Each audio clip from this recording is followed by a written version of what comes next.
Coimbatore raise കോഴ്സിൽ പരിപാടി new year പരിപാടി ഉണ്ടെന്ന് പറഞ്ഞിട്ട് വിളിച്ചിട്ട് വന്നതാണ്. ഇവിടെ വന്ന് നോക്കിയപ്പോൾ ഇവിടെ ഇല്ല, RS പുരത്തിലാണ്.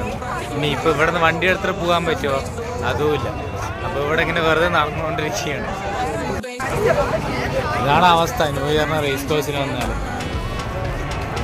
പക്ഷേ ഇവിടെ പരിപാടിയുമില്ല, എന്നിട്ടാണ് ഇത്രയും തിരക്ക്. എന്ത് ചെയ്യാൻ പറ്റും? എല്ലാവരും ഇവിടെ മേലിൽ നോക്കി നിൽക്കണ്ടേ. ഇനിയിപ്പോൾ ഇവിടെ 12 മണിയാകുമ്പോൾ ലൈറ്റ് ഇടുമോ എന്നറിയില്ല. ന്യൂ ഇയർ പരിപാടി എന്ന് പറഞ്ഞ് വിളിച്ചിട്ട് വന്നിട്ട് അച്ഛനും വിളിച്ചിട്ട് നടക്കാൻ പറ്റവരാണ് അവസ്ഥ.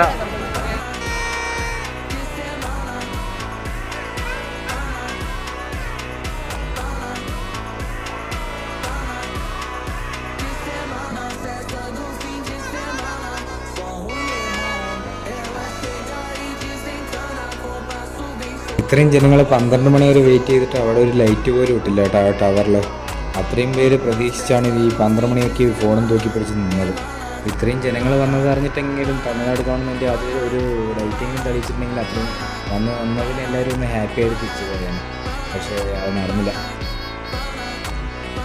പക്ഷെ ഗവൺമെൻറ്റിന് പറഞ്ഞിട്ട് കാര്യമില്ല. അവർ ആദ്യമേ പറഞ്ഞതാണ് ഇവിടെ പരിപാടികളൊന്നും ഇല്ല എന്നുള്ളത്. CID മ്യൂസിയത്തിൽ സലീം കുമാർ പറഞ്ഞതുപോലെ ചിലപ്പോൾ ബിരിയാണി കൊടുത്താലോ എന്നുള്ളൊരു പ്രതീക്ഷയിൽ എല്ലാവരും നിന്നു. പക്ഷെ അത് ഒന്നും കിട്ടിയില്ല. നമ്മൾ 12 മണിക്ക് അവിടെ ലൈറ്റ് ഇല്ല എന്ന് കണ്ടത് തന്നെ തിരിച്ചു. എന്നിട്ട് പിന്നെ 1 മണിക്ക് ശേഷമാണ് നമ്മൾ വണ്ടി എടുത്തത് തന്നെ. റോഡ് അത്രയും നേരം ബ്ലോക്കായിരുന്നു, ഫുൾ ബ്ലോക്കായിരുന്നു. റോഡിലായിരുന്നു മുഴുവൻ സെലിബ്രേഷനും കാര്യങ്ങളൊക്കെ ആയിട്ട്. നമ്മുടെ പാലക്കാട് ലുലു മാളിൽ ഇതിനേക്കാളും വലിയ ഗംഭീര പരിപാടികളൊക്കെ ഉണ്ടായിരുന്നു. നമ്മൾ അതൊക്കെ വിട്ടിട്ട് ഇങ്ങോട്ട് വന്നതാണ്. അക്കരെ നിന്നാൽ ഇക്കർ പച്ച എന്ന് പറയുന്ന പോലെ ഒരാളുടെ വാക്കും കേട്ട് വന്നതാണ്. പക്ഷേ ഇപ്രാവശ്യം ഇങ്ങനെയായിപ്പോയി. എന്തായാലും ഇപ്പോൾ അടുത്ത പ്രാവശ്യത്തെ ന്യൂ ഇയർ സെലിബ്രേഷനെങ്കിലും അടിപൊളിയാക്കണം. ഇത്രയും പേര് ന്യൂ ഇയറിൻ്റെ സെലിബ്രേഷനും കാര്യങ്ങളൊക്കെ ആയിട്ട് നോക്കിക്കൊണ്ടിരിക്കുമ്പോൾ രാത്രി 1:30 ഒരാൾ ഡ്യൂട്ടി ചെയ്യണ കണ്ടില്ലേ. നമ്മൾ റോഡ് സൈഡ് കാണുന്ന ഗാർഡനിലൊക്കെ വെള്ളം ഇതാക്കണം. അപ്പോൾ എന്തായാലും എല്ലാവർക്കും ഹാപ്പി ന്യൂ ഇയർ.